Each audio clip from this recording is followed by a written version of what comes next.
Have you ever wondered who built the pyramids of Egypt? For thousands of years, people thought they were built by slaves or even aliens. But scientists now believe the truth is different. The pyramids were built more than 4,000 years ago as giant tombs for pharaohs, the kings of Egypt. They were made by thousands of skilled workers, farmers, builders, and stonecutters, who worked together during the Nile's flood season.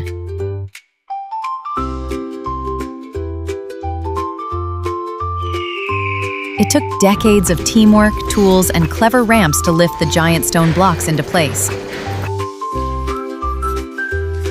Wow. So the pyramids weren't made by aliens, but by people, hard work, and amazing engineering.